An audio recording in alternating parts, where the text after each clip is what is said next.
ఇప్పుడు వీళ్ళు ప్రజల కోసం పనిచేస్తేనే, వాళ్ళ వాల్యూస్ క్రియేట్ చేయగలిగితేనే, వాళ్ళ నిత్యావసరాలు క్రియేట్ చేయగలిగితేనే, వాళ్ళకి ఫుల్ఫిల్ చేయగలిగితేనే గవర్నమెంట్ ఎగ్జిస్ట్ అనేది ఉంటుంది. అట్లా అని పాత ప్రభుత్వం కూడా బాధ్యతాయుతంగానే చాలా ప్రాజెక్ట్స్ క్రియేట్ చేశారు. మంచి జరిగింది లాస్ట్ 10 సంవత్సరాలు. వాళ్ళు వచ్చి కూడా ఇట్లా అడ్డదిడ్డంగా క్యాన్సల్ అంటే పొలిటికల్ పరంగా అనుంటారు. బట్ రియల్ గా మళ్ళీ గవర్నమెంట్ కి వచ్చినప్పుడు అంత ఈజీగా ప్రాజెక్ట్స్ క్యాన్సిల్ చేయడం కూడా అవ్వదు. అందుకోసం అంటున్నా, ఇప్పుడున్న ప్రభుత్వాలు దానికి కొంచెం చట్టబద్ధత అనేది కంపల్సరీ క్రియేట్ చేసి వెళ్ళాలి. సో దట్ అదే వచ్చే గవర్నమెంట్ అనేది ఇప్పుడు లేదు. మీకు ఒక ఒక ఒక పెద్ద కంపెనీ హైదరాబాద్కి వస్తుంది, ఒక గవర్నమెంట్ దానికి ఒక 50 ఎకరాలు ఇచ్చింది, వాళ్ళు బిల్డింగ్ అంతా కట్టి అంతా చేసిన తర్వాత మేము వచ్చిన కొత్త గవర్నమెంట్ వెనక్కి తీసుకుంటామంటే కుదరదు కదా. ఇన్వెస్టర్స్ పెట్టారు, మనీ కంపెనీ పెడుతుంది. సో అలాంటి గవర్నమెంట్ చెయ్యవు. మేబీ పొలిటికల్ రీజన్స్ తో ఇలాంటి కామెంట్ చేయడము, డైలాగులు కొట్టడము, ప్రజల్లో చలనం తీసుకురావడానికి చేసే అని అనుకుంటున్నా నేను. అంతేగాని ఒక ప్రజలకు మాట మీద కొంటారు, మీ ఇష్టం చెప్తున్న తర్వాత. సార్ ఒకటి నేను చెప్తాను. హైదరాబాద్ గత 20 సంవత్సరాలుగా నేను రియల్ ఎస్టేట్ చూస్తున్నాను. ఇది people driven city, not politicians driven city. Correct. Politicians వచ్చారు, వెళ్ళారు, చేస్తున్నారు, ఎవరిది వాళ్ళు వాళ్ళకి తగ్గ డెవలప్మెంట్ చేస్తున్నారు. ఏ గవర్నమెంట్ అయినా డిస్ట్రక్టివ్ పాలిటిక్స్ చేయదు. 90% ఆఫ్ ద టైం చేయదు. పర్సనల్ లెవెల్లో చేసుకుంటుండొచ్చు, కానీ యాజ్ ఎ గవర్నమెంట్ ఒక వ్యవస్థగా డిస్ట్రక్టివ్ పాలిటిక్స్ అనేది చేయదు. అలా చేయలేదు కూడా ఎక్కువ లాస్ట్ 5 కానీ సార్ మార్కెట్ లో ఉన్న టాక్ ఏంటంటే ఈ ఫ్యూచర్ సిటీ అనేది మరో అమరావతి కాబోతుంది అనేదే టాక్ నడుస్తుంది. అదే అండి, కొంచెం మీరు ఏం చెప్తారు, ఎట్లా సమర్థిస్తారు? ఈ పొలిటికల్ అనిశ్చితి ఇండియాలో ప్రజాస్వామ్యం కంట్రీ కాబట్టి ఉంటది. ఇందులోనే మనము బిజినెస్ వెతుక్కోవాలి, ఇందులోనే మనము ఇన్వెస్ట్మెంట్ వెతుక్కోవాలి, జాగ్రత్తగా ఇన్వెస్ట్ చేసుకోవాలి. అంతే తప్ప మీరు భయపడుతున్నారు అనుకోండి, ఇంకో 5 సంవత్సరాలు లేట్ అవుతుంది అంతే. రియల్ ఎస్టేట్ లో 5 నుంచి 10 నుంచి 15 సంవత్సరాలు ఎవరైతే వెయిట్ చేసి ఇన్వెస్ట్ చేస్తారో వాళ్ళకే ప్రాఫిట్స్ వస్తాయి. అట్లా అని చెప్పి ఒక గవర్నమెంట్ 5 ఏళ్ళు ఉంది, ఇంకో గవర్నమెంట్ వచ్చినప్పుడు ఏం చేయకపోతే కాంగ్ ఉండడమే, సైలెంట్ గా ఉండాలి. అప్పుడు నాకు పెరగట్లేదని ఏడ్చావు అనుకో, రియల్ ఎస్టేట్ డబ్బులు రావు. అమ్ముకున్నావు అనుకో, వేస్ట్ అవుతుంది. ఇప్పుడు 2006-07 ఎయిర్పోర్ట్ వచ్చిన టైంలో చాలా మంది ఇన్వెస్ట్ చేశారు మన్సాన్పల్లి ఏరియా, తుక్కుగూడ ఏరియాలో. తర్వాత వచ్చిన గవర్నమెంట్ అక్కడ పట్టించుకోలేదు. ఏమైంది, మార్కెట్ అంతా డౌన్ ఉంది. ఒక 10 సంవత్సరాలు అక్కడ ఎవ్వరు కొనలేదు. మళ్ళీ ఇప్పుడు ఈ గవర్నమెంట్ వచ్చి ఎఫ్సిడి అయ్యింది. ఏమంది, అన్ని 300% పీజే పెరిగాయి అన్నారు. వెయిట్ చేసిన వాళ్ళు అదృష్టవంతులు, వెయిట్ చేయలేదు అనుకోండి, వెయిట్ చేయకుండా అమ్ముకున్న వాళ్ళు దురదృష్టవంతులు. సో నేను చెప్పేది ఏంటంటే, రియల్ ఎస్టేట్ పరంగా నన్ను అడిగితే మాత్రము గవర్నమెంట్కి Hyderabad development irrespective of ever government వచ్చినా, అప్పుడు రేవశయ్య గారు వచ్చారు, కిరణ్ కుమార్ రెడ్డి గారు వచ్చారు, కేసీఆర్ వచ్చారు, రాజశేఖర్ రెడ్డి వచ్చారు, అందరు వచ్చారు. సిటీ అయితే గ్రో అవుతుంది. సో మీకు హైదరాబాద్ కి అత్యంత ఇంపార్టెంట్ ఆర్థిక బలం, పొలిటికల్ బలం కాదు. ఇక్కడ జరిగే ఇండస్ట్రీస్ అవ్వచ్చు, ఇక్కడ జరిగే పీపుల్ అవ్వచ్చు, ఇక్కడ హ్యూమన్ క్యాపిటల్ అవ్వచ్చు, ఇక్కడ నుంచి వెళ్ళిన ఎన్ఆర్ఐస్ అవ్వచ్చు, కాన్స్టెంట్గా వచ్చిన మనీ ఈ సిటీకి బలం. హైదరాబాద్ కి ఆర్థిక బలం. దీన్ని ఈ సిటీని ఎవరు కదల్చలేరు. అక్కడక్కడ ఒడిదుడుకులు, టర్బులేషన్స్ అనేవి పొలిటికల్ గా రావచ్చు, ఇంకో రకంగా రావచ్చు. ఇప్పుడు మొన్న వార్ వచ్చింది ఇరాన్ లో. ఎక్కడో ఇరాన్ లో వచ్చిన వాళ్ళు హైదరాబాద్ లో రియల్ ఎస్టేట్ మార్కెట్ ఎఫెక్ట్ అయిందా? పెట్రోల్ బంకుల ముందు లైన్లు కడితే జనాలు చూసి భయపడలేదా? సో ఇది పొలిటికల్ టర్బులెన్స్ అనేది మీరు ఎదుర్కొని నిల్చున్నప్పుడే రియల్ ఎస్టేట్ లో ఇన్వెస్ట్మెంట్ కి మీకు వాల్యూ వస్తుంది. అది మీరు గెస్ చేయగలగాలి ఆర్ వెయిట్ చేయాలి. వెయిట్ చేసినప్పుడు డెఫినెట్ గా రిటర్న్స్ అనేవి వస్తాయి.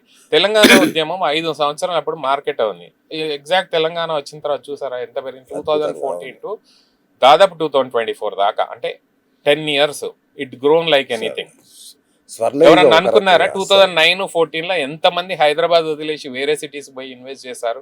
ఆ రోజు అలానే ల్యాండ్ హోల్డింగ్స్ ఇక్కడ పెట్టుకుని ఉంటే వాళ్ళందరికీ 10 times 20 times పెరిగేది కదా. మీరే అన్నారు 300% పెరిగిందని. సో రియల్ ఎస్టేట్ లో హోల్డింగ్ అనేది ఇంపార్టెంట్. రైట్ టైంలో ఇన్వెస్ట్ చేయడము, రైట్ టైంలో ఎగ్జిట్ అవ్వడం అనేది ఇంపార్టెంట్. ఒక 5 సంవత్సరాలు అటు ఇటు అయినా మీకు భూమి వాల్యూ అనేది తగ్గదు. అందులో హైదరాబాద్ వాల్యూ అసలు తగ్గదు. మీరు ఏ గవర్నమెంట్ ఎమర్జెన్సీ వచ్చినా పర్లేదు, వెయిట్ చేయండి, ఇట్ విల్ గ్రో. సూపర్, ఇది మంచి సలహా. రైట్. అయితే ఇంకొక విషయం చెప్పండి. అంటే ఇప్పుడు ప్రభుత్వాలు మారినప్పుడల్లా పాలసీలు మారకుండా ఉండేలాగా ఈ స్టేట్ అష్యూరెన్స్ అనేది మనం ఇంతకుముందు మాట్లాడుకున్న చట్టబద్ధత అనేది తీసుకొచ్చే ఆలోచన ఇప్పుడున్న ప్రభుత్వానికి ఏమన్నా ఉందా? అంటే మళ్ళీ మారకుండా ఏమన్నా చేస్తున్నారా లేదా? ఆబ్వియస్ గా అంత పెద్ద ప్రాజెక్ట్ చేసినప్పుడు అందులో సీఎం ఒక్కరే ఉండరు కదండి, స్టేక్ హోల్డర్స్ చాలా మంది ఉంటారు, ఐఏఎస్ ఆఫీసర్స్ ఉంటారు, రెవెన్యూ ఆఫీషియల్స్ ఉంటారు, వేరియస్ ఫీల్డ్స్ కి సంబంధించిన వాళ్ళు, అడ్వైజర్లు, కన్సల్టెంట్లు అందరు ఉంటారు. ఆ విషయం కూడా ఆలోచిస్తుండొచ్చు కదా. ఓకే. కానీ at the same time government కు ఉన్న పవర్స్ చాలా ఉంటాయి. ఆ పవర్స్ వల్ల రేపు ఫ్యూచర్ లో అవి ఆల్టర్ చేయొచ్చు, మారొచ్చు, క్యాన్సిల్ చేయొచ్చు. కానీ అది జరగకుండా ఒక చట్టబద్ధత, ఓకే ఇది సర్టెన్ క్లాజెస్ మనము ఇందులో మనం మెన్షన్ చేయాలి, ఇది క్యాన్సిల్ చేయకుండా అనేది మనం జాగ్రత్త చేయగలిగితే డెఫినెట్ గా చేయొచ్చు. ఇప్పటికైతే వాళ్ళకి అలా ఆలోచన ఉన్నట్టే మీకు సమాచారం లేదు ప్రస్తుతం అయితే ఏమీ కనిపించట్లేదు. బట్ ఒకటండి, ఒకసారి ఆల్రెడీ అక్కడ ఎస్టాబ్లిష్ అయ్యి ఇండస్ట్రీ స్టార్ట్ అయినాయి అనుకోండి, ఏ గవర్నమెంట్ కూడా ఆపలేదు డెవలప్మెంట్. ఇప్పుడు హైటెక్ సిటీ, గచ్చిబౌలి, నార్సింగ్, గండిపేట ఏమన్నా డెవలప్మెంట్ ఆగిందా మధ్యలో?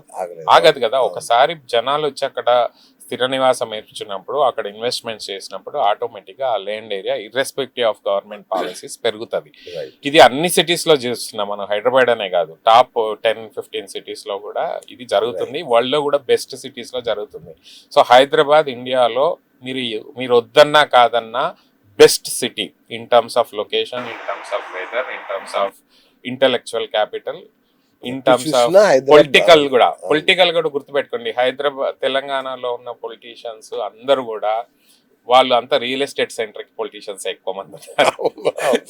సో వాళ్ళ వాల్యూస్ పెంచుకోవడానికి ముఖ్యమంత్రి గారు రియల్ ఎస్టేట్ నుంచి వచ్చిన వ్యక్తి. ముఖ్యమంత్రి ఏంది, టాప్ 5 మినిస్టర్స్ అంతా రియల్ ఎస్టేట్ బ్యాక్గ్రౌండ్. సో వాళ్ళ కోసమైనా, వాళ్ళ పాలసీస్ కోసమైనా ఈ సిటీని గ్రో చేయకుండా తప్పదు. వాళ్ళు అలా చేయకపోతే వాళ్ళ మనుగడ జరగదు. వాళ్ళు రేపు అంటే సిటీని గ్రో చేయకపోతే వాళ్ళు కూడా. సార్ అడుగులు తడబడుతున్నాయి. నాకు విచిత్ర కామెడీ ఏంటంటే సార్, రియల్ ఎస్టేట్ అంతా ఫ్రీజ్ అయిందని చిన్న పిల్లలనే చెప్తాడు, వాడికి అసలు ఆర్థిక నాలెడ్జ్ అని కూడా చెప్తాడు.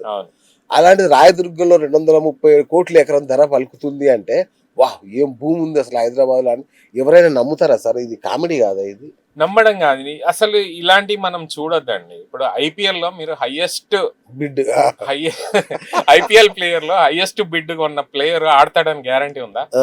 ఒక మ్యాచ్ లో ఆడకపోతే ఆయన వాల్యూ తీసేయగలమా? హైదరాబాద్ రియల్ ఎస్టేట్ కూడా అంతే. హైదరాబాద్ రియల్ ఎస్టేట్ లో రాయదుర్గం అనే place it's central business district లో ఉంది. ఇక్కడ ఆల్రెడీ కంపెనీస్ ఉన్నాయి, ఒక వాల్యూ ఉంది, ఇక్కడ ఒక రెంటల్ వాల్యూ వస్తుంది, ఇక్కడ ఎంప్లాయ్మెంట్ జనరేట్ అవుతుంది. అందు గురించి బిజినెస్లు కూడా ఎవరైతే కొన్నారో, ప్రెస్టీజ్ నేషనల్ లెవెల్లో 1 of the top 3 builders in India వాళ్ళు కొన్నారు, తర్వాత లోకల్ బిల్డర్ కొన్నారు, వీళ్ళకి కూడా ఒక లెక్కలు ఉంటాయి. కొన్ని కంపెనీలు ప్రాఫిట్ లేకుండా కూడా కొన్ని కొంటారు. రీజన్ ఏంటంటే వాళ్ళకి ఆ బ్రాండ్ బిల్డ్ అవుతుంది. ఆ బ్రాండ్ బిల్డ్ అవ్వడం వల్ల నేషనల్ లెవెల్లో వాళ్ళకి పేరు రావచ్చు, లేదు స్టాక్ మార్కెట్ లో వాళ్ళు లిస్ట్ అయి ఉంటే వాళ్ళకి వాల్యూస్ పెరగవచ్చు ఇలాంటి పర్చేజ్ల వల్ల. థర్డ్, ఒక ఐకానిక్ బిల్డింగ్ కడదాము మన కంపెనీ నుంచి, దానివల్ల మన ఫ్యూచర్ లో మనకి ల్యాండ్ బ్యాంక్ రావచ్చు అనే ఉద్దేశంతో కూడా కొందరు చేస్తారు. ఇప్పుడు నియోపోలిస్ లో చూసారు కదా, టాప్ బిల్డర్స్ కాకుండా 2-3 చిన్న బిల్డర్స్ కూడా 130-140 కోట్లకు కొని ఇవాళ వాళ్ళ బ్రాండ్ వాల్యూ పెంచుకున్నారు. చిన్న బిల్డర్స్, మీకు జిహెచ్ఆర్ అని ఒక కంపెనీ ఉంది, తర్వాత యూలా గ్లోబస్ అనే కంపెనీ ఉంది. వీళ్ళు యాక్చువల్ గా వాళ్ళు అఫోర్డ్ చేయలేని పరిస్థితుల్లో కూడా అన్ని సమీకరించుకొని కొన్నారు. ఇవాళ ఏమైంది, వాళ్ళు స్టేట్ లెవెల్ బ్రాండ్ అయిపోయినారు.